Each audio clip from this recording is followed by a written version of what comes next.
Welcome to In the Hot Seat with the Tenney Group. I'm Spencer Tenney. It's good to be with you. What in the heck is the Ladies Leadership Coalition and what are they up to? We're about to find out. From my guests, with me we have Nicole Glenn, founder and CEO of Candor Expedite. Nicole, welcome to the Hot Seat. Hi, thank you for having me. I really appreciate it. Well, I'm very excited to open up this conversation. But before I get too far, why don't you just take 30 seconds, tell us a little bit about your company there, Candor Expedite. Sure. So I am a lucky person that's been in transportation for about 23 years. And I started my company, Candor Expedite, in 2017 with the emphasis of really bringing truth and transparency to logistics. Being in the space 17 years prior to owning my own company, I've been able to see and witness so much mayhem. That's the nicest way I can say it, right? In the industry. So I wanted to create something of different, something that was open and honest with our customers. So we're a brokerage firm that's based in Plano, Texas, but we have a lot of folks around the country. We're a growing business that's really blown up in the expedited ground space, domestic air, white glove, and then first and final mile services, and a tiny bit of truckload as well. That is quite a collection of services there, and we'll unpack that here in a minute. But let's jump right in. So you mentioned truth and transparency. So I'm curious, since you brought it up. Yep. So what was the moment where missionally you said, like, here's the point where we can differentiate? Like, what were you seeing in the marketplace at that time where you said enough's enough? Like, we need to deliver a service that focuses on truth and transparency. Tell us about that. Well, it was 2 years prior to even opening my own company. So I'd been in the space, like I said, for quite some time and really had heard every excuse under the book, whether it's giving a load back because of maybe they got a better paying load or a load that's breaking down and trying to explain that to a customer, or just so many different sides of just not being honest in the space. Whether it's working with a coworker, a vendor, a customer, I just witnessed it over and over again. And I said, okay, when I step into this as a company owner, this is something that I do want to have as part of the core value, core mission of what we're doing. And I remember it was probably about 2 years in, and I had recruited someone, and she came and worked with us, and shipment broke down, and she's like, so what do I tell them? I was like, the truth. And Spencer, her face was like, what do you mean the truth? I'm like, it's our name. So we want to radiate that through everything that we do. Even in outside vendors that are helping us with our marketing, we want to just always be that candid, frank provider. And with that too comes good things, because being candid, not always is a customer right? They don't know all the different ins and outs of logistics. Right. So I'm going to be candid to give them those different solutions and suggestions to really help make their businesses have a solid impact. And it's interesting in terms of like your value proposition. You're like, hey, you got the service. It's in the name. Like, so you asked for it basically in terms of my candor. Here it comes. So I think that's kind of genius there, Nicole. So well done on that. Now, related to that, I'm curious because your business has grown a lot. And so culturally, what steps have you taken, from a recruitment standpoint, building out your team? Like, how does that work when you're trying to bring in people, and that is a core value in terms of truth and transparency? How does that affect the way that you recruit and add talent to your team? We actually interview based off of our core values. So that is how we do our reviews. That is how we acknowledge people. We have a program called, our Badass program. And what that is really teammates nominating other team members for living by one of our core values with a story that goes along with that. And then that ties into employee of the quarter, employee of the year. So when we're going out and trying to find and identify team members, again, first and foremost, myself, of being in the industry for so long, I've had a lot of great people that I've come across, developed a lot of great relationships. So I started out with handpicking these folks myself. So some of them have been clients for 15 years.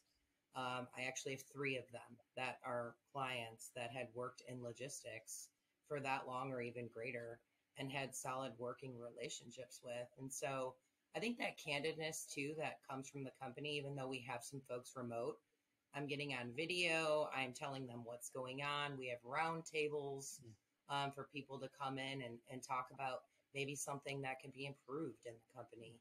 We have town halls, we share financials. So when I say transparent, we're completely transparent. And for myself, sometimes vulnerable, right? I got to put it out there on Yeah. exactly what it is that maybe I'm struggling with alongside of the team so we can actually get over some of those growth plateaus that every company experiences. And that comes really from being unified. Yeah. And all of our leaders in our company, they have that. It's a true, like, it's like the fabric of who we are. So that way everybody's really working together towards that common goal. Oh, that's excellent. So you said growth. Now that's a little bit of an elusive concept right now in the current freight market. So not necessarily in your case. So I'm really curious, what can you share with our network in terms of how you think about growth in a market where, you know, most of what you hear or see is not so rosy Right. in terms of the market. So how are you thinking about growth? What are you seeing as the methods that are helping you to sustain growth, even in a challenging freight market? It's staying true to who we are.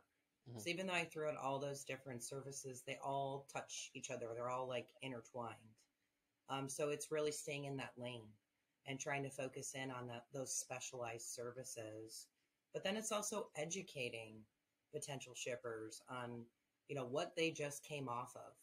Nobody forgot that. Nobody forgot a year ago, a year and a half ago, where capacity was. And so it's Hmm. really educating them of different things that they can do within their business to really have more of a strategic mindset. And again, when you say growth, it is hard to do in these times, but it really takes determination and grit and perseverance. And these are the times that you really got to dig deep on what you're doing. You have to look at what you're trying to target, what types of customers are really going to be a good fit for you, but also really what is your value. And I Hmm. hear that and I talk about it a lot when I go on different podcasts and talk to different people is I'll go, so, tell me about yourself. And they're like, I'm a broker, or I'm an asset based carrier. It's like, give me more. So it's really honing in on those superpowers that you have.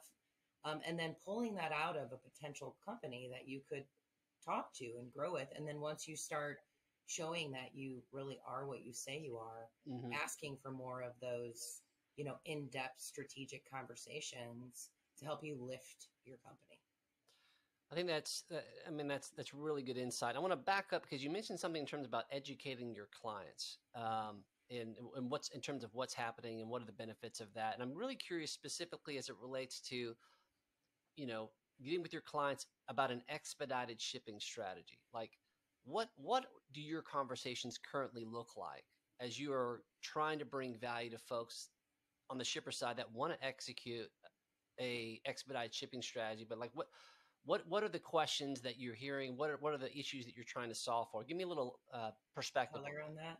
that. Yeah. So there's a lot to that, Spencer, Hmm. because when you're talking about different manufacturers or different industries, they're so different, right? They have many different facets to them and maybe even where their supply chain starts. But it's really understanding, do they even have an expedited strategy? Usually when they have an expedited strategy is to get expedite to not happen, right? So with that is really honing in and asking for the data that the company is seeing. Can we take a look at where things are falling between truckload services, LTL services? Because you'd be surprised to see how many big manufacturers and shippers are still running 2, 3 skids through their routing guide on a truckload side because maybe the LTL transit times they're just a little too long, or Hmm. maybe it's a higher value shipment, so they don't want to risk it with potential damage. So they're buying a whole truck. So it's really identifying, does that really happen? And now with where we are with technology, we can get into a TMS, we can get into a system and create some of these tripwires that will let them see how often that's happening. Because you're going to save money and it's better for the environment. So sustainability is something of importance too. It's making sure that you're utilizing what you need. We hear about it all the time, empty miles, empty trucks, and it's trying to alleviate some of that. But then it's also understanding too, like, can you do consolidations in different markets? Can you do distribution pools and run straight trucks or sprinter vans into some of these locations? And we've seen quite a bit success on the retail side. We've brought in some, straight truck, taking away from that LTL mindset, bringing that to a distribution area, and then all out. So they're really getting that service that they've never had before to that level of communication, and then a really good price to go along with that. So, and there's so much more, but it's really understanding each customer, and a lot of them don't ask us the questions. It's usually us as operational folks, and that's the bulk of our team here.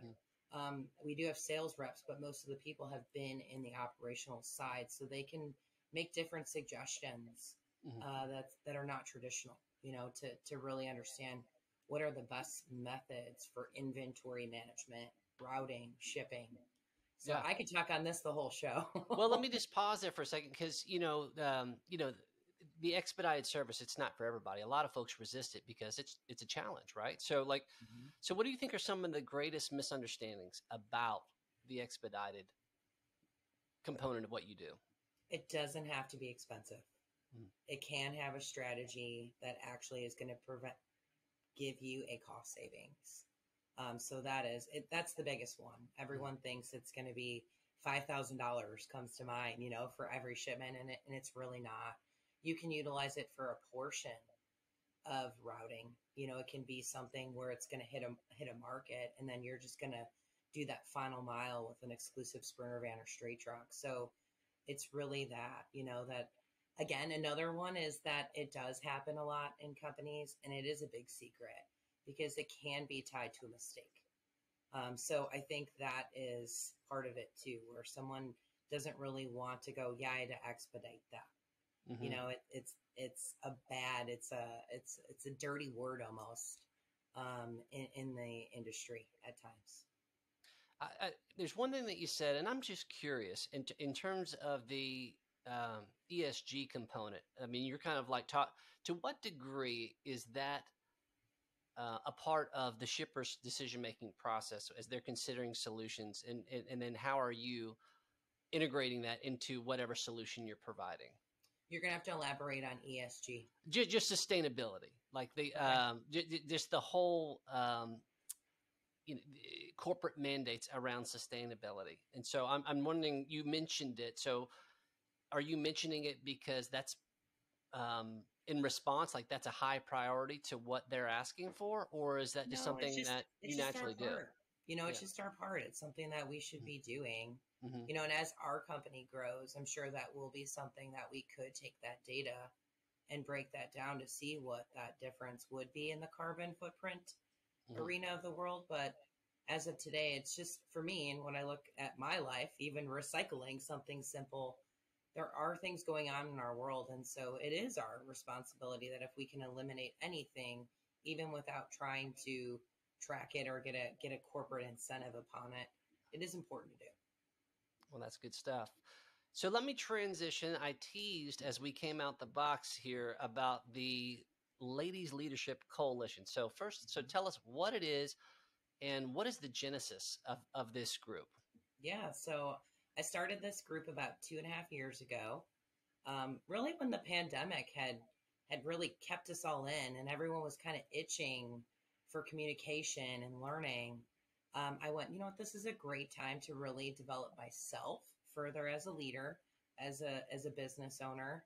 And then I started meeting some really great people that were mentoring me and giving me some great insights on things that I can put into action in my business. So I went, okay, I think this would be a great time to establish a group of women that can really support other women in the space. So I actually put it out to my LinkedIn network and said, hey, I have this idea.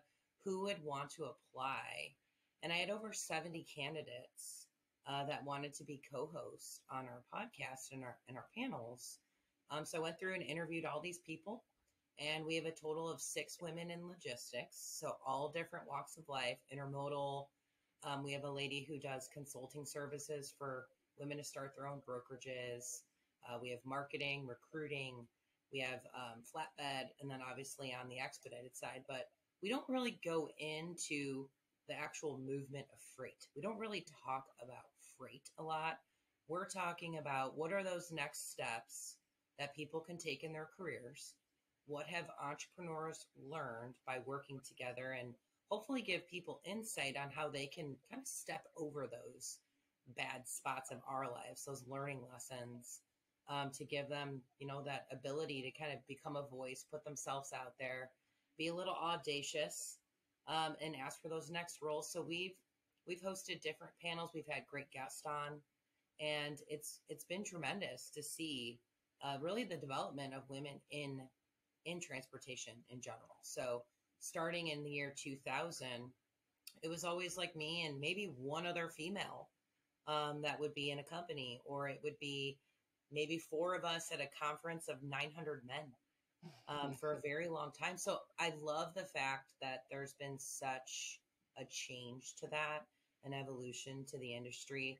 I go to so many different events now. There's so many women. There's more and more female entrepreneurs, leaders, higher up C-suite folks.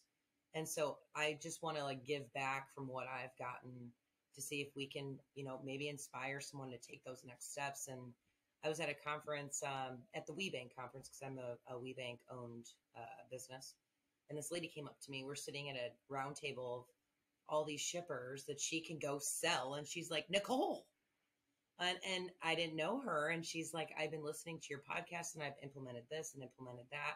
So even if we're just touching 1, 2, 3, 10 people, 1,000 people to make a change in their life, it's really the coolest thing that I've done. It's a passion project. There's no income from it. It's just a way to give back. Well, certainly your impact continues to grow, and you certainly have some dynamic female professionals. Charlie Safra is one that comes to mind. Seen several podcasts that the caliber of professionals that you get on the episodes with you, super strong and no question bringing value to a wide audience there, in and outside of trucking. I think that's what's interesting about it. I think that for those that tune in, I think the broad application there. So let me just ask you one final question, a little bit of a wild card. So had it not been logistics and we're at this crossroads, what would have been the path professionally had you chosen?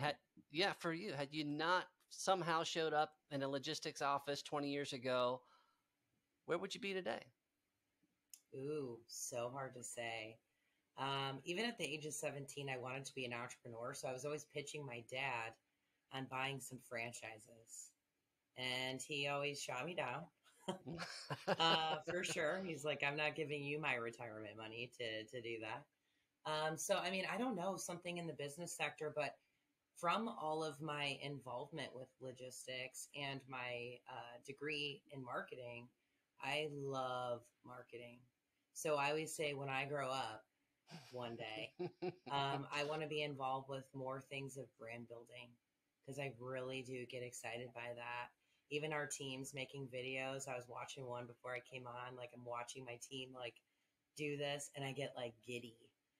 So answer for today, if I am here, what does that look like? From what I know, it would probably be marketing, because it's cool. Like the next Gary V. That's kind of where I see you, Nicole. I love it. Well, I want to thank you so much for just pausing to spend some time with our network here. Just really fascinating stuff. Thanks for sharing your knowledge and for continuing to inspire, just a whole generation of folks that are looking to do great things in our space. That's going to do it for us in the hot seat. We'll see you next time.